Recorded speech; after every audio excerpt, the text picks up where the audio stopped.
நேற்று நான் பேசும்போது சில அமைச்சர்கள் குறுக்கிட்டு பேசினாங்க, அதற்கு நீங்க அனுமதி கொடுத்தீங்க.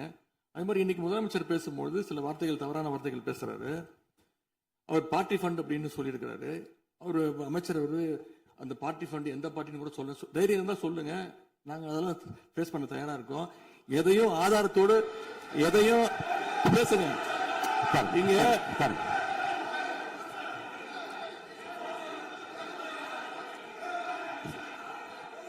அது மாதிரி பேரவைத் தலைவர் அவர்களே, நேற்று நான் பேசி முடிஞ்சோடனே நீங்க அவை முடிஞ்சிருச்சுன்னு சொல்லிட்டீங்க. நாங்கெல்லாம் வீட்டுக்கு போயிட்டோம். வீட்டுக்கு போய் டிவி போட்டு பார்த்தா அங்க இன்னொரு அமைச்சர் இன்னும் பதில் சொல்லிட்டே இருந்திருக்கிறாரு. அதற்கெல்லாம் நாங்க இப்ப என்ன பதில் இது, என்ன மரபு இது? நீங்க இப்ப பேசிக்கிட்டே இருப்பீங்களா? நாங்க பாத்துக்கிட்டே இருக்கணுமா? அதே மாதிரி இன்னைக்கு முதலமைச்சர் அவர்கள் பேசும்போது நாங்களும் அமைதியா கேட்டுட்டு தான் இருந்தோம். ஆனா சில கருத்துக்கள் அவர் பேசும்போது அதை நாங்க அனுமதிக்க முடியாது. ஆதாரத்தோடு ஏதாவது பேசணும்னா, குற்றச்சாட்டுகள் சொல்லும் போது ஆதாரத்தோடு சொன்னீங்கன்னா அதை நாங்க ப்ரூவ் பண்றதுக்கு தயாராக இருக்கு. மாண்புமிகு உறுப்பினர் அவர்கள் இருங்க. நேற்று மாண்புமிகு எதிர்க்கட்சி தலைவர்கள் பேசியதும், மாண்புமிகு பொதுப்பணித் தலைவர்கள் பேசியதும் ஆதாரம் இல்லாமல் பேசக்கூடாது என்று நான் சொன்னேன். ஆய்வு செய்து நீக்கப்பட வேண்டியது நீக்கும் என்று சொன்னேன். இப்போது மாண்புமிகு முதல்வர் அவர்கள் பேசி முடிக்கட்டும். நீங்கள் கூறிய கருத்துப்படி அதில் ஆதாரங்கள் இல்லாத குறிப்பாக இருந்தால் அதை நீக்குவதற்குரிய உரிமை எனக்கு இருக்கிறது. ஆய்வு செய்து நான் நடவடிக்கை எடுப்பேன். இப்போது மாண்புமிகு முதலமைச்சர் அவர்கள் பேசலாம். இந்த டாஸ்மாக் மாதிரியே பல டிபார்ட்மெண்ட்லயும், மறுபடியும் சொல்றேன், கட்சி நிதின்ற பேர்ல அடிச்ச கொள்ளைய ஒன்னா கவர்மெண்டோட கஜானாக்குள்ளேயே கொண்டு சேர்த்துக்கிட்டே இருக்கிறாங்க.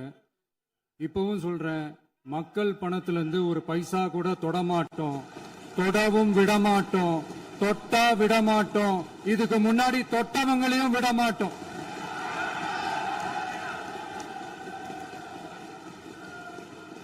ஒவ்வொரு ஊழலா வெளியில வரும் போலயே, ஒவ்வொரு வேஷமா கலைஞ்சிரும் போலயே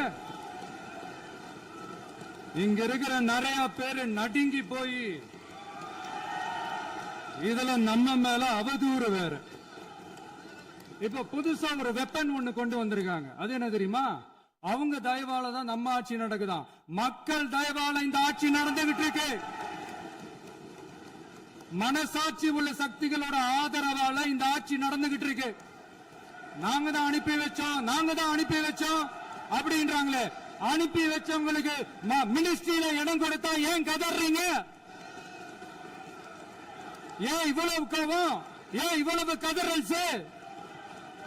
இதுல இன்னொரு முக்கியமான விஷயம், மார்க்சிஸ்ட் கம்யூனிஸ்ட் கட்சி நமக்கு ஆதரவு கொடுத்தது சுயேட்சையா எடுத்த முடிவுன்னு சொல்றாங்க. அதே மாதிரி இந்திய கம்யூனிஸ்ட் கட்சி நமக்கு ஆதரவு கொடுத்தது சுயேட்சையா எடுத்த முடிவுன்னு சொல்றாங்க. இதுல எங்க இருந்து நாங்க தான் அனுப்பி வச்சோம்னா புரியலையே. மக்களுக்கு நல்லா புரியும், எல்லாத்தையும் தெளிவா பார்த்துக்கிட்டு இருக்கிறாங்க.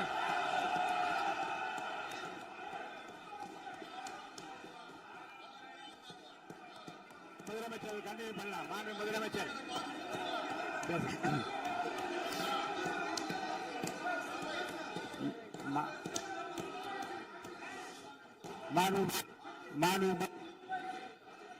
முதலமைச்சர் கண்டினியூ பண்ணலாம்.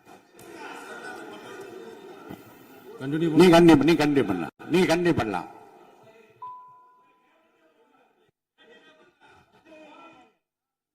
இந்த சமூக நீதி அரசுன்னு சொல்றவங்களை பார்த்து கேட்கிறேன், நம்ம பட்டியலின சகோதரர்களுக்கு எத்தனை அமைச்சர் பதவி கொடுத்தீங்கன்னு கொஞ்சம் சொல்ல முடியுமா?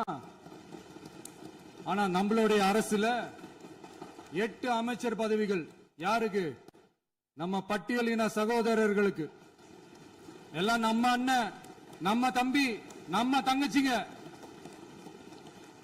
அண்ணல் அம்பேத்கர் அவர்களுடைய கிட்டத்தட்ட 100 ஆண்டு கால கனவு இப்ப நிறைவேறி இருக்கு. நான் ஏன் கொஞ்சம் சவுண்டா பேசுறேன் அப்படின்னா அவங்களுக்கு கேட்கணும்ன்றதுக்காக, தப்பா எடுத்துக்காது.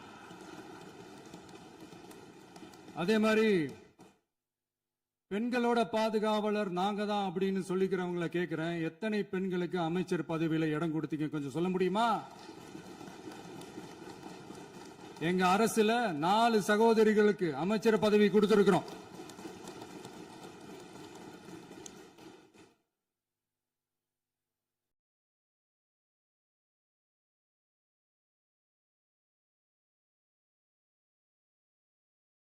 அதனால மக்களால் நிராகரிக்கப்பட்டு மக்களால் அகற்றப்பட்டவங்களுக்கு ஒன்னே ஒன்னு சொல்லிக்கிறோம், தப்பே செய்ய மாட்டோம், ஊழலே செய்ய மாட்டோம், நேர்மையா தான் இருப்போம், நியாயமா தான் இருப்போம் அப்படின்னு சொல்றவங்களால மட்டும்தான் கூட்டணி ஆட்சி அமைக்க முன்வரும். ஆட்சியிலையும் பங்கு, அதிகாரத்திலையும் பங்கு கொடுக்க முன்வரும். ஊழல்லையே ஊறி போனவங்களால இந்த கூட்டணி ஆட்சியோ, ஆட்சியிலையும் பங்கு, அதிகாரத்திலையும் பங்கு கொடுக்க முன்வராது. மெஜாரிட்டி இருந்தாலும் தரமாட்டாங்க, மெஜாரிட்டி இல்லைனாலும் தரமாட்டாங்க. கேட்டா ரெடிமேடா ஒரு பதில் ஒண்ணு வச்சிருப்பாங்க, கூட்டணி ஆட்சியை மக்கள் விரும்ப மாட்டாங்கன்னு. அதே மக்கள் தான் இப்ப அவங்கள பார்த்து சிரிக்கிறாங்க. நான் பதவி ஏத்த அன்னைக்கு கொஞ்சம் டைம் அவகாசம் கேட்டேன். எதுக்கு கேட்டேன்? நிதி நிலைமைலாம் கொஞ்சம் மோசமா இருக்குது, அதெல்லாம் கொஞ்சம் சரி செஞ்சுக்கிட்டே படிப்படியா கொஞ்சம் கொஞ்சமா நான் கொடுத்த வாக்குறுதிகள்லாம் செயல்படுத்துவேன், அதுக்காக கொஞ்சம் டைம் அவகாசம் கேட்டேன். நான் ஏதோ வேற எதுக்காகவோ வேற யாருக்காகவோ ஏதோ அவகாசம் கேட்ட மாதிரி. அடுத்து இங்க சபையில இல்லாதவங்களை பத்தி பேச வேண்டாம்னு நினைக்கிறேன்.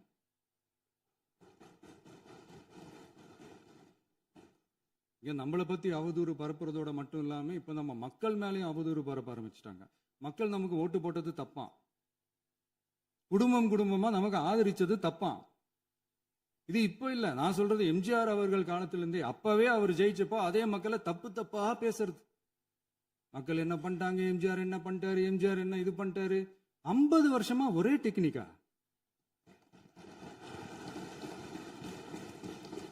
டெக்னாலஜி எல்லாம் மாறி வேற எங்கேயோ போயிட்டு இருக்கு பஸ். இதுல கொஞ்சம் டெக்னிக்காச்சும் கொஞ்சம் மாத்தினா கொஞ்சம் நல்லா இருக்கும். அதனால மக்களுக்கு யூஸ்ஃபுல்லா இருக்கிற மாதிரி இந்த ஆக்கப்பூர்வமான கருத்துக்களோ ஆக்கப்பூர்வமான யோசனைகளோ இருந்தா சொல்லுங்க, அதை நாங்க டெஃபரெண்டா எடுத்துக்கிறோம். ஆனா அதை விட்டுட்டு இந்த நக்கலு, நையாண்டி, சம்பந்தம் இல்லாத பேச்சு இதெல்லாம் பேசிட்டு அப்புறம் முதல்வர் பதில் சொல்லல, முதல்வருக்கு பதில் சொல்ல தெரியல அப்படின்னா அப்புறம் என்ன சோஃபா மாடல் ஆட்சியா? அது என்னன்னு புரியறதுக்கு எனக்கு ரொம்ப நாள் ஆச்சு. இந்த sofa set, table chair, teapoy, furniture பிசினஸ்லாம் வேற எங்க வெளியில போய் பண்ண சொல்லுங்க. அப்படி அந்த பிசினஸ் தான் பண்ணணும்னா நிறைய பிசினஸ் பண்ற மாதிரி வெளியில போய் பண்ண சொல்லுங்க, இங்க சட்டசபைக்குள்ள வேணாம். அதனால ஆக்கப்பூர்வமான கருத்துக்கள் இருந்தா சொல்லுங்க, டெஃபினட்டா அது சரியா இருந்தா நாங்க ஏத்துக்கிறோம். எனக்கு ஒரு குட்டி கதை ஒண்ணு ஞாபகம் வருது, சொல்லாமா? ஒரு ஊர்ல ஒரு பெரியவர் வெயில் ரொம்ப ஜாஸ்தியா இருக்குன்னு சொல்லிட்டு கண்ணுக்கு மேல கை வச்சுக்கிட்டு இப்படி சுத்தி முத்தி தேடிக்கிட்டு இருந்தாராம். அப்ப கூட இருந்த ஒரு சின்ன பையன் என்ன தேடுறீங்க அப்படின்னு கேட்டானா. அதுக்கு அந்த பெரியவர் சொன்னாரா, அது ஒண்ணு இல்ல தம்பி, உங்க அப்பா இங்கதான் இருப்பாருன்னு சொன்னாங்க, அதான் தேடிக்கிட்டு இருக்கேன். எங்க உங்க அப்பாவையா காணோம்?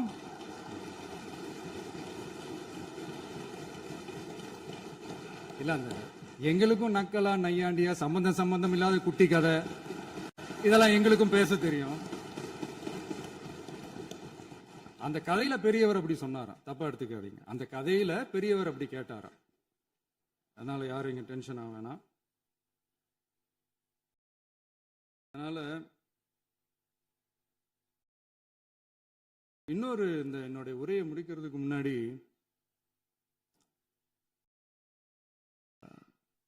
போயிட்டாங்க, பேசலாமா? நிறைய உங்க கருத்துக்களை நீங்க முழுமையாக மன நிறைவோடு பேசலாம். டிவியில் பார்ப்போம். சரி, அதான் 5 நிமிஷம் பேசுனதுக்கே கொளத்தூரி இந்த ஆட்டம் ஆயிடுச்சு. பேசுனா அப்புறம் என்ன பண்றது? கடைசியா நான் இந்த உரையை முடிக்கிறதுக்கு முன்னாடி ஒரு முக்கியமான ஒரு விஷயம் பத்தி சொல்லணும். ஆளுநர் உரை அன்னைக்கு இந்த தமிழ் தாய் வாழ்த்துக்கு அப்புறம் தேசிய கீதம் பாடினது தப்பு, தேசிய கீதம் 2 முறை பாடினது தப்பு, அப்படி ஒரு நிகழ்வு இதுக்கு முன்னாடி இந்த சட்டசபையில நடந்ததே கிடையாது, அந்த மரபே மாத்திட்டீங்க, இப்படி ஒரு ஒரு பெரிய ஒரு போர் மாதிரி எதிர்க்கட்சியை சார்ந்தவங்கலாம் சொன்னாங்க இல்லையா, அந்த மாநில உரிமை போராளிகளை, அந்த மரபு காக்கிற உரிமை போராளிகளை ஒரே ஒரு கேள்விதான் கேட்கணும். 2021 ஆகஸ்ட் 2 ஞாபகம் இருக்கா? Centenary celebration of Tamil Nadu legislature. அந்த ஃபங்க்ஷன்ல நம்ம முன்னாள் முதலமைச்சர் கருணாநிதி அவர்களோட கலைஞர் அவர்களுடைய கலைஞர் அவர்களுடைய புகைப்படத்தை மாண்புமிகு குடியரசுத் தலைவர் திறந்து வைக்கிற ஒரு ஃபங்க்ஷன். அந்த ஃபங்க்ஷன்ல national anthem followed by Tamil Thai Vazhthu அப்படின்னு அறிவிச்சது ஞாபகம் இருக்கா?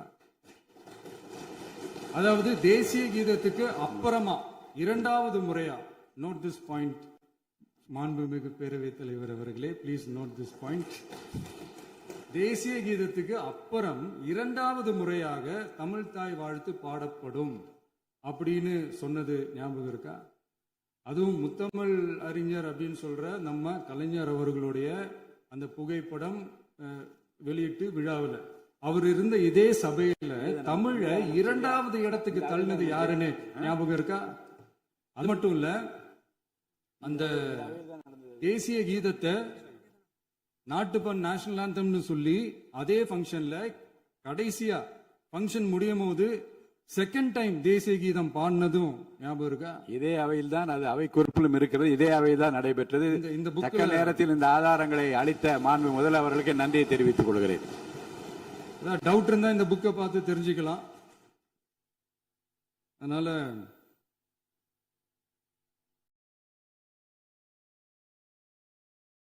எல்லாம் கேட்டா என்ன சொல்லுவாங்கன்னா, அது ஜனாதிபதி கலந்துகிட்ட ஃபங்க்ஷன், அதெல்லாம் அப்படிதான், அதெல்லாம் கண்டுக்க கூடாது அப்படின்னு சொல்லுவாங்க. இதே மாதிரிதான் பேசுறது ஒண்ணு, செய்யறது ஒண்ணு, பேசுறது ஒண்ணு. இதெல்லாம் மக்கள் பார்த்துக்கிட்டு இருக்காங்க. எலெக்ஷனுக்கு முன்னாடி தான் அப்படி செஞ்சுக்கிட்டு இருந்தாங்க. இப்போ எலெக்ஷனுக்கு அப்புறம் அதே தான் செய்யறாங்க.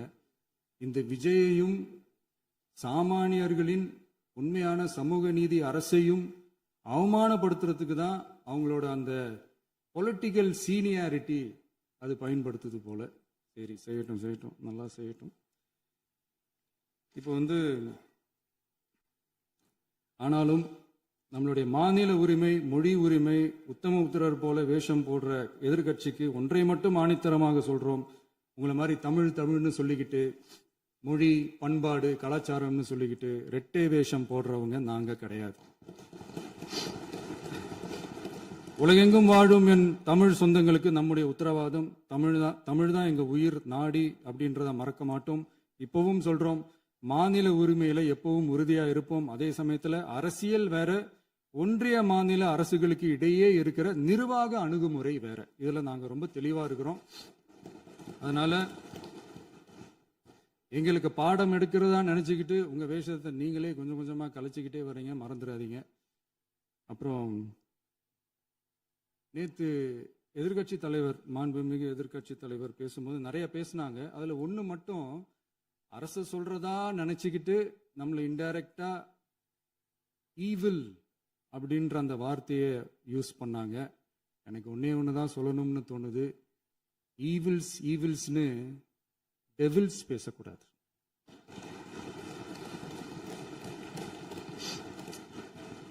அவங்க இருந்திருந்தா ஒரு ஆக்ஷன் பண்ணணும்னு எனக்கு தோணுச்சு. எல்லாரும் போயிட்டாங்க. பர்மிஷன் பண்ணலாமா? இப்பவும் பண்ணலாம், ஒன்றும் தப்பு இல்லை.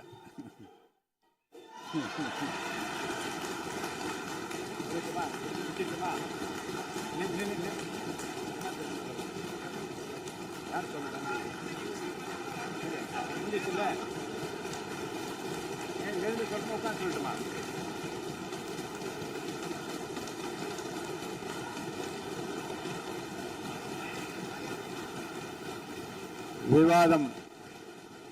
விவாதம் முடிவுற்றது.